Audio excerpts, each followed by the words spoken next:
Olá, tudo bem? Bem-vindos à 8ª temporada do podcast Direito Empresarial Café com Leite. Esse é o podcast perfeito para quem busca conhecimento jurídico durante a correria do dia a dia. É a sua biblioteca, em áudio gratuita, repleta dos principais textos e dos autores de direito empresarial no Brasil. Eu sou Amanda Taide, mineira cruzeirense da UFMG na origem, com passagem em São Paulo, no Largo São Francisco, USP, e Candanga, Fluminense e UNB de coração. Casada, mãe do Pedro, de 6 anos. Pedro, Pokémon, Charizard, Pikachu, Bulbasaur e Charmander. Do Luca, de 4 anos. Lucas, Hot Wheels, Let's Race. E tutora do Vira-Lata Farofa. Sou professora da UNB e consultora no Pinheiro Neto Advogados, nas áreas de Direito da Concorrência, Comércio Internacional, Defesa Comercial e Interesse Público, Compliance, Anticorrupção, Acordo de Leniência e Negociação de Sanções e Direito Empresarial em geral. Esse é um podcast simples, curto e gostoso, como um café da manhã, mais rapidinho, durante a semana. Você quer navegar pelo podcast? No site podcast.direitoempresarialcafécomleite.com, os episódios estão organizados sistematicamente, facilitando o acesso a temas como teoria da empresa, fundamentos do direito societário, sociedades limitadas, sociedades anônimas e muito mais. Pegue então sua xícara de café com leite ou chá, seu tênis para fazer exercício físico ou seu fone de ouvido para ouvir no meio de transporte diário. Vamos então comigo para a próxima xícara de café com leite?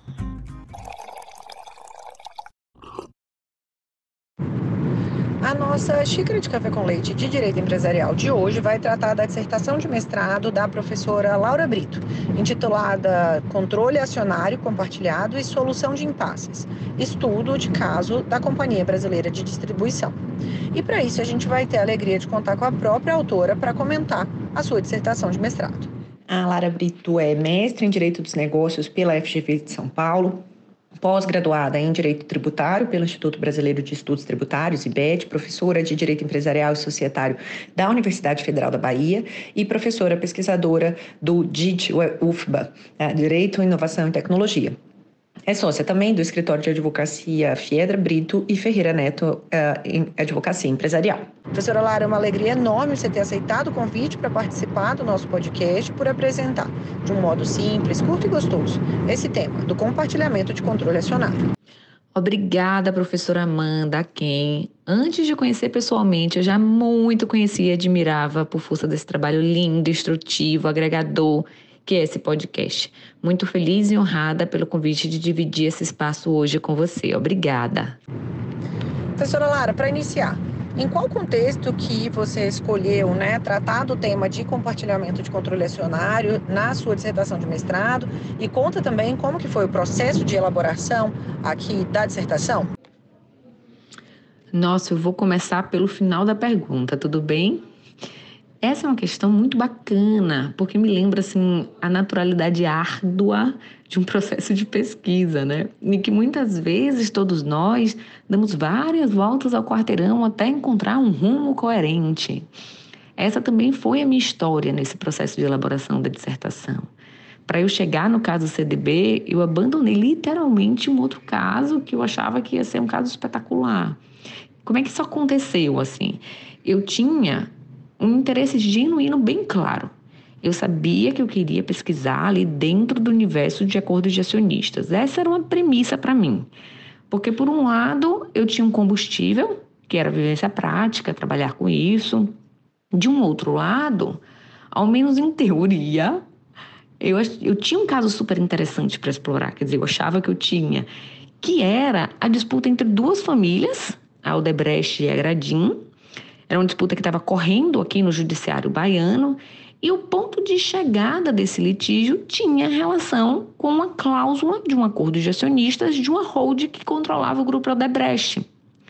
Aqui eu estou falando lá em 2013 e 2014, tá? Muito antes de muitas reviravoltas que aconteceram aí, depois desse período nessas companhias. Então, eu achava que dali podia sair uma pesquisa interessante. E o que aconteceu? Quando eu fui efetivamente me debruçar para explorar o caso verticalmente, começando a dissecar ali o processo judicial, foi quando eu percebi que até aquele momento, o que estava publicizado era uma grande disputa ainda de aspectos processuais, porque existia uma discussão se o caso deveria tramitar no Poder Judiciário ou em juiz arbitral, enfim. Então o caso era muito interessante, inúmeros pareceres de processualistas, mas eu não achava o brilho societário, sabe? E aí eu tive que abandonar o caso. E aí, nossa, foi uma lição, assim. Porque de um lado, é recomeçar do zero. É dizer não a uma ideia que te fascinou, é começar uma pesquisa toda de novo. Mas de outro lado também é um sopro de esperança. É quando você procura, não acha e se diz assim, vamos por outro caminho. E é engraçado, porque eu me lembro, como hoje, do dia em que essa decisão foi tomada. Eu e a minha orientadora, a espetacular professora Viviane Miller Prado, sentadas ali em um banquinho na GV, e a gente chegou juntas a essa conclusão assim, este caso não vai dar. E aí foi nesse contexto de recomeço que eu encontrei com o professor Mário Engler e ele me chamou um dia e disse: olha, tem um pesquisador aqui na GV que levantou um material interessante sobre a Companhia Brasileira de Distribuição, tem uma conexão com o acordo de acionistas, você quer ver? E aí como as coisas são, né? Eu vivo muito a vida do varejo, de supermercados, eu trabalho muito com supermercados, então eu agarrei a ideia e fui tentar estudar o que podia sobre a CDB e sobre o Abílio Diniz. Eu brinco até que eu acho que eu fiquei especialista em Abílio Diniz. Porque eu queria entender, na verdade, supor, porque como pesquisadora externa era o que me cabia, né? O que motivou as coisas acontecerem como aconteceram. O caso é riquíssimo, eu podia explorar por dezenas de vieses. Inclusive, eu faço uma grande agenda de pesquisa no final da dissertação exatamente porque eu precisei escolher o que explorar. E há outros caminhos aí para se outros pesquisadores quiserem também fazer alguma pesquisa específica. E aí aqui eu chego no começo da pergunta, né? Com tantos caminhos possíveis, eu precisei de novo dizer vários nãos a várias possibilidades que me fascinavam para poder focar em uma delas que eu interpretei como interessantíssima, porque é tratar o poder, que é o compartilhamento de controle. Então, como partilhar o poder? Como fazer isso dar certo? E no caso da CDB não deu, né? Ou, sei lá, vamos dizer, deu por um período, deu por um tempo. Depois eles entraram em litígio e, enfim. E aí tem todo o rumo que a companhia tomou após a saída do Abílio Diniz, né? Então, eu diria que o interesse especificamente pelo tema controle compartilhado foi um presente que o caso da CDB me deu. Para a gente começar, como que foi a arquitetura ou a modelagem jurídica da transação envolvendo o CDB, o Abílio Diniz e o Grupo Cassinô? Conta para a gente um pouquinho mais dos aspectos jurídicos. Sobre a arquitetura da transação, tem uma linha do tempo aqui interessante, porque a relação de partilha de controle entre a família Diniz e o Grupo Cassinô, ela começou um pouco antes. Então, assim, como é que ela começa? Lá em 99, o Cassinô passa a fazer parte da história do Grupo Pão de Açúcar, da CDB, integralizando um pouco mais de 20% do capital voltante. Existia ali na época a necessidade da CDB de ser injetada de capital, alguns investidores estrangeiros faziam parte dessa disputa, mas o Cassinô agregava ainda um valor concorrencial, porque francês, ele era o arquirrival do Carrefour na França e este era um concorrente direto da CDB no Brasil e com expressiva liderança no mercado de supermercados, né, naquela época. Então, em 99, o Cassinô faz o primeiro investimento. Juridicamente, foi celebrado ali um acordo de investimento, mas até então nenhuma repercussão extraordinária, assim, nenhum brilho extraordinário. E aí, em 2005, um pouco depois, quando já existia de certo modo essa relação, que essa aproximação entre a família Diniz e o Cassinô, ela se intensifica. Veio uma nova injeção de capital pelo Cassinô na CDB e na família Diniz, mas em contrapartida ali foi formatado um arranjo para permitir o compartilhamento do controle na CDB de maneira igualitária entre a família Diniz e o Cassinô. E aí vem a pergunta, né? Como é que isso ficou documentado juridicamente? Como é que foi esse arranjo? Se eu for responder assim de uma maneira mais simples, eu diria que o formato escolhido pelos grupos para partilhar esse poder foi o controle indireto. Então, eles ajustaram a holding. Essa holding tinha participações igualitárias entre os dois, 50% cada, em número de ações ordinárias, né? E essa holding controlaria a CDB. E essa holding seria controlada pelos dois grupos. Eu digo aqui os dois grupos porque um é o grupo Cassinot e o outro grupo é a família Diniz. Então, a gente tinha um formato bem igualitário. Os dois grupos desenharam a partilha do poder ali nos limites e de acordo com os termos de um acordo de acionistas da holding. E aí vinha composição igualitária no conselho de administração da holding, exigências de deliberações de unanimidade, por aí vai. Também tinha uma exigência de parâmetros paritários na própria CDB, então na controlada e na controladora. E aí, vamos dizer assim, esse aí é o formato do prato pronto, né? Olhando aqui o prédio já construído. Do ponto de vista contratual, tudo começou lá atrás por um documento intitulado como Acordo de Associação, traduzido ao inglês como Joint Venture Agreement, em um contrato literalmente guarda-chuva que vinculava as partes em relação à compra e venda das ações para tornar igualitário, né, entre os dois grupos, e também vinculava as partes em relação a outros contratos que fizeram parte da transação. Por isso que eu me refiro a ele como um contrato, de certo modo, guarda-chuva. Existia ali uma verdadeira rede de contratos, incluindo, dentre estes, o acordo de acionistas da holding, que era efetivamente o documento que mais especificamente detalhava como é que o grupo Cassinot e o grupo da família Diniz iriam partilhar o poder, iriam compartilhar o controle. Espera só um pouquinho que eu já volto para a nossa entrevista com uma xícara de café com leite. Que você curte direito empresarial, eu já sei, que você está aqui ouvindo o nosso podcast. A minha pergunta é: você sabe quão conectado o direito concorrencial está com o direito empresarial? Sabia que algumas operações societárias são de notificação obrigatória ao CAD? E que algumas cláusulas contratuais, como exclusividade, raio, não concorrência, definição de preços de revenda, podem atrair preocupação concorrencial? E que algumas práticas, como recusa de contratar, discriminação de clientes, também podem ser acionadas no CAD? Você sabia que algumas empresas que, eventualmente, tenham combinado preços, dividido mercados, podem celebrar acordos de leniência com o CAD, obtendo até mesmo imunidade? E que essas empresas podem ser acionadas no âmbito do direito civil para ser responsabilizadas pelos danos que causaram aos seus clientes? Se você ficou curioso e interessado em como esse conhecimento pode contribuir na sua formação jurídica, eu faço um convite. Entra no site Pós em Direito Concorrencial e se inscreva na nossa nova pós-graduação, que eu estou lançando agora, no segundo semestre de 2024, totalmente virtual, registrada no MEC, com um conteúdo linear, completo e que vai te preparar para os problemas práticos que você vai enfrentar no dia a dia do direito empresarial. Espero você lá. Eu já peguei minha xícara de café com leite, vamos voltar para a nossa entrevista. E agora que a gente entendeu um pouquinho, né, de quais que eram, como é que foi dada a operação, quais que foram os objetivos, né, das partes envolvidas nessa transação e qual que é essa relação dessa operação, né, com o tema de controle acionário da empresa?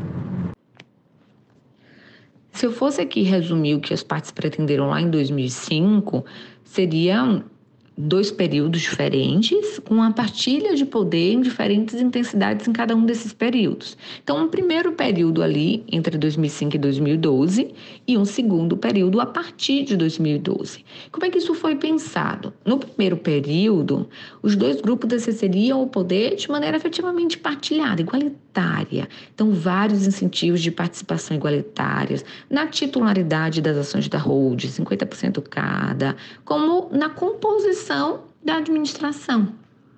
E aí, em 2012, e isso já estava previsto contratualmente, o Cassinot poderia remodelar aí essa estrutura de poder. Então, existia a possibilidade de o Cassino indicar o presidente do conselho da holding e provocar a reorganização do controle dessa holding mediante a compra de uma ação dela ao custo de R$1. Então, o Cassino tinha o direito de comprar e a família Diniz tinha a obrigação de vender essa ação. E isso modificaria a estrutura acionária com o fortalecimento, portanto, do Cassino nesse jogo aí de poder. Tinha algumas travas de equilíbrio para a família Diniz, como a manutenção do Abílio na presidência do Conselho da CDB, mas era uma nova realidade no aspecto de quem manda na sociedade. E aí tem uma questão interessante aqui, porque foi exatamente nesse momento histórico, lá em 2012, que aconteceu o grande litígio entre eles, né?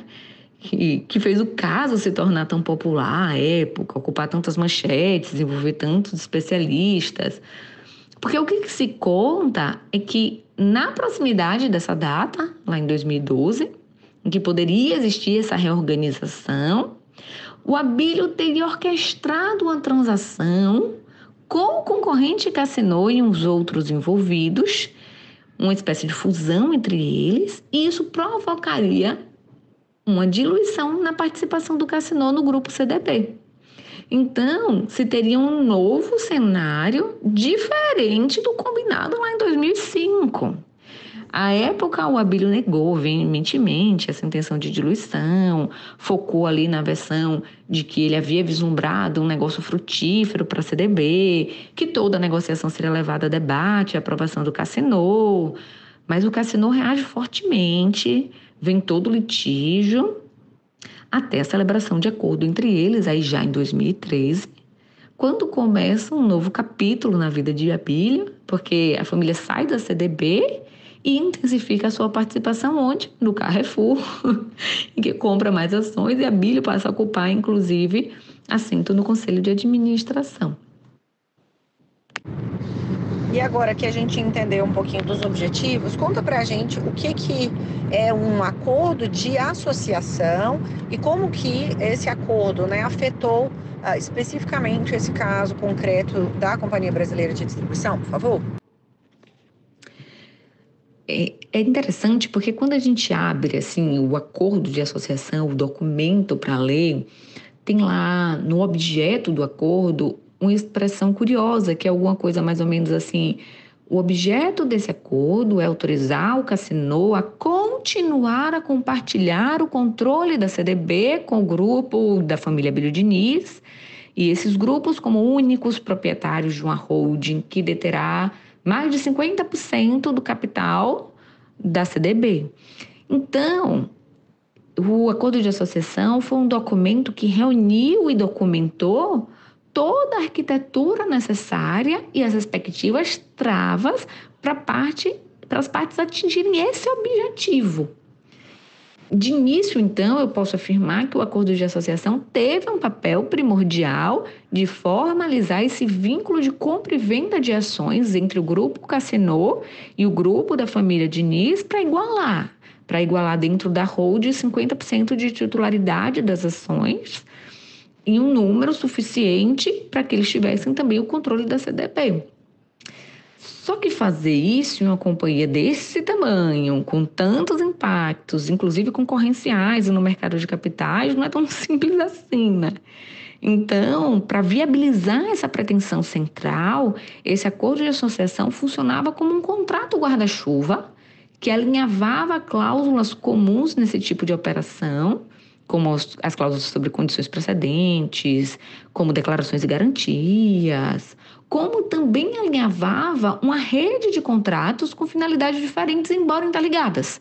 Então, para dar um exemplo, ficou acordado que, entre eles, né, entre os dois grupos, que 60 imóveis da CDB, pontos comerciais, né, passariam à propriedade da família Diniz e a companhia firmaria contratos de locação com o proprietário. Então, esse arranjo estava previsto e a minuta sugestiva dessa locação seria um anexo a esse contrato. Um outro exemplo significativo é o acordo de acionistas da holding, que possui um papel central na modelagem específica do controle compartilhado entre os dois grupos, né? Então, É por isso que eu me refiro a esse acordo de associação como esse contrato guarda-chuva do qual toda transação partiria daquelas ideias centrais. E conta um pouquinho para a gente também, professora Lara, quais que são as principais consequências e desafios do compartilhamento de controle? E o que o caso CDB pode ensinar para a gente na sua visão? Nossa, isso é curioso, porque assim, essa divisão de poder igualitária, ela é tão complexa e ao mesmo tempo tão comum, né? A gente observa assim de início, a gente pensa logo nas joint ventures igualitárias, mas quanta sociedade limitada, mesmo de médio ou pequeno porte, são titularizadas ali por 2 sócios, naquela proporção 50-50 do capital social, prevê uma administração conjunta e por aí vai. Então, é uma realidade de várias sociedades, de diferentes objetos e de diferentes portes. Existe ali, supostamente, eu imagino, uma facilidade preliminar de combinar. É tudo igual. Todo mundo manda no mesmo jeito. Faremos tudo combinado, tudo em consenso. Quando as coisas ainda estão no início, né? Quando ainda é uma ideia a ser idealizada, a ser realizada. Mas aí tem um grandioso desafio que é a exigência do consenso. Diante da complexidade dos negócios e, sobretudo, diante da complexidade humana, porque as variáveis mudam, né? Outras realidades se apresentam. Então, às vezes, essa arquitetura ela é pensada para forçar a comunhão, para forçar o consenso, para forçar as partes se alinharem. E quando isso não acontece, quando o consenso não vem, existe um grande desafio sobre os mecanismos de resolução desses impasses. E o caso do CDB, nesse ponto, ele é interessante porque aqui eles não foram pensados mecanismos de divórcio. Então, se houvesse dissenso, eles não anteviram mecanismos para finalizar a relação societária entre eles. E é engraçado porque o caso se resolveu com a separação entre eles, né? Com a saída dos dinis da Companhia Brasileira de Distribuição. Agora uma pergunta mais ampla, outros temas que eventualmente você tenha tratado na sua dissertação de mestrado, que você gostaria de contar para a gente, que eu não tenha feito perguntas específicas, fica aqui à vontade, uma pergunta aberta para você falar com a gente. Aproveitando aqui o gancho da pergunta anterior, eu trafeguei na minha dissertação sobre uma análise dos mecanismos contratuais de solução de impasses, porque o caso da CDB, como eu disse, lá foi tudo pensado contratualmente para resolver um dissenso e o negócio continuar, sem encerrar a aliança. Tem um objetivo aqui por trás, muito provavelmente, que era incentivar o consenso, mesmo que isso significasse dar um tempo de respiro, suspender uma deliberação, deixar para decidir em uma outra sentada. Então, por exemplo, na holding, que eles partilhavam o poder, eles tinham um número igual de conselheiros. Cada grupo tinha 2 conselheiros e se exigia unanimidade para a deliberação.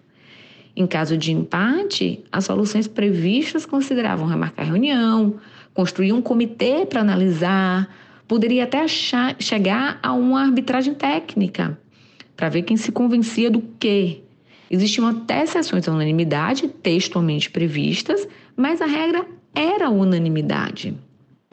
Mas, para além disso, existem os mecanismos também de saída, né? Cujo pressuposto é que o impasse vai tornar as partes inconciliáveis. Então, alguém tem que sair ou vai acontecer a própria dissolução da sociedade.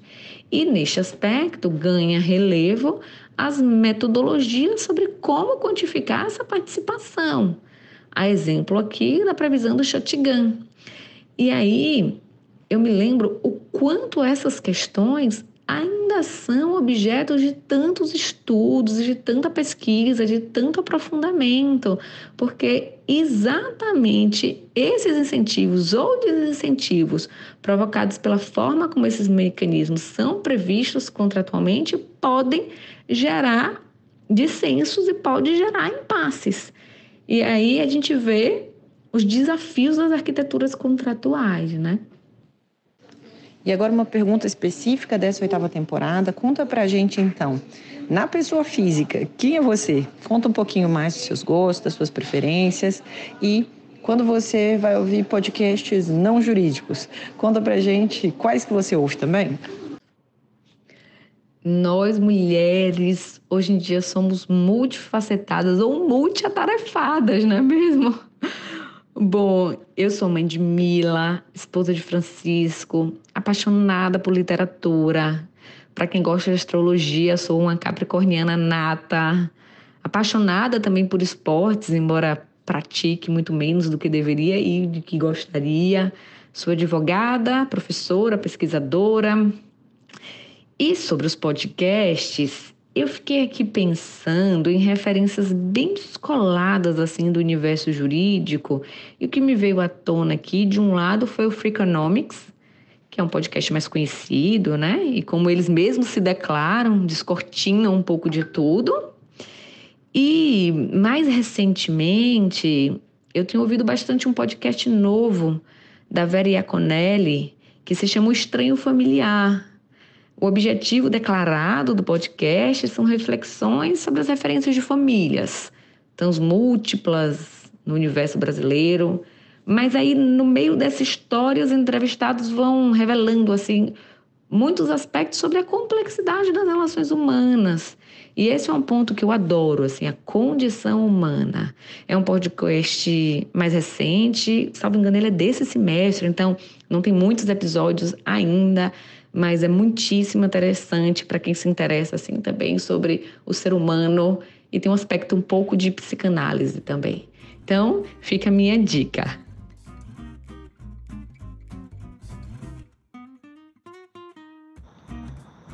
A nossa xícara de café com leite foi devidamente tomada.